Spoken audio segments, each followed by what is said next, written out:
بلوچستان کے ساحلی شہر گوادر میں حق دو تحریک نے ایک مرتبہ پھر زور پکڑ لیا ہے اور ہزاروں کی تعداد میں مظاہرین مولانا ہدایت اللہ خان کی زیر قیادت حکومت کے ساتھ ہونے والے معاہدے کے تحت مطالبات تسلیم نہ ہونے کے خلاف دھرنا دے کر بیٹھ گئے ہیں۔ 2 ہفتے سے جاری دھرنے کے شرکا سمندر میں غیر قانونی ماہی گیری، سرحدی تجارت کی بحالی، سیکورٹی چیک پوسٹوں کے خاتمے، لاپتہ افراد کی بازیابی اور منشیات کے اڈوں کے خاتمے کا مطالبہ کر رہے ہیں۔ دھرنا گوادر کے پورٹ روڈ وائی چوک پر دیا جا رہا ہے اور شرکا راتیں بھی سڑک پر گزار رہے ہیں۔ احتجاج میں سیاسی کارکن، ماہی گیر اور فنکار بھی شامل ہیں۔ روزانہ رات کو مقامی فنکار ثقافتی شوز اور اسٹیج ڈرامے پیش کر کے احتجاج کو منفرد بنا رہے ہیں۔ یاد رہے کہ گوادر کو حق دو تحریک نے گزشتہ سال 32 دنوں تک اسی مقام پر دھرنا دیا تھا۔ 16 دسمبر 2021 کو وزیر اعلیٰ بلوچستان قدوس بزنجو سے مذاکرات کامیاب ہونے کے بعد احتجاج ختم کر دیا گیا تھا۔ عوامی احتجاج کی قیادت کرنے والے مولانا ہدایت الرحمان کا کہنا ہے کہ وزیر اعلیٰ بلوچستان نے ہمارے 5 بڑے مطالبات پر 1 ماہ کے اندر عمل درآمد کرنے کی یقین دہانی کرائی تھی۔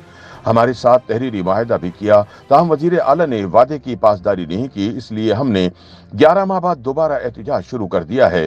ان کا کہنا تھا کہ بلوچستان کی سمندری حدود میں غیر قانونی ماہی گیری اور ممنوعہ جالوں کا استعمال اب بھی جاری ہے، جس سے نہ صرف مچھلیوں اور سمندری حیات کی نسل کشی ہو رہی ہے بلکہ گوادر کے مقامی ماہی گیر بھی بے روزگار ہو رہے ہیں۔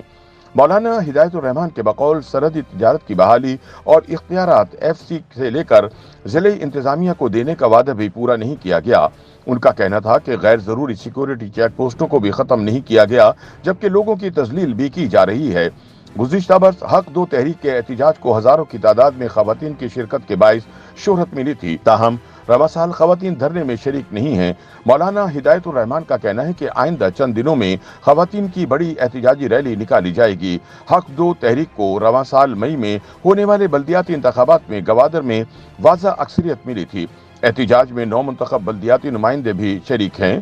مولانا ہدایت الرحمان کا کہنا تھا کہ بلدیاتی انتخابات کا اگلا مرحلہ اب تک مکمل نہیں کیا گیا، جس کی وجہ سے ہماری ضلعی حکومت نہیں بن سکی۔ ضلعی حکومتوں کو فعال کر کے اختیارات دیے جائیں تو ہم بہت سے مسائل مقامی سطح پر حل کر سکیں گے۔ ان کا کہنا تھا کہ مطالبات پورے ہونے تک احتجاجی دھرنا جاری رکھا جائے گا۔ YouTube پر گوگلی نیوز دیکھنے کے لیے youtube.com کی سرچ بار میں گوگلی نیوز TV ٹائپ کریں۔ گوگلی نیوز کے پیج پر سرخ رنگ کے سبسکرپشن والے بٹن پر کلک کرنا نہ بھولیے۔ YouTube پیج پر اپلوڈ ہونے والی ویڈیوز سے باخبر رہنے کے لیے بیل آئیکن پر کلک کیجیے۔ آپ کو ہر نئی ویڈیو کے بارے میں نوٹیفیکیشن موصول ہو جائے گا۔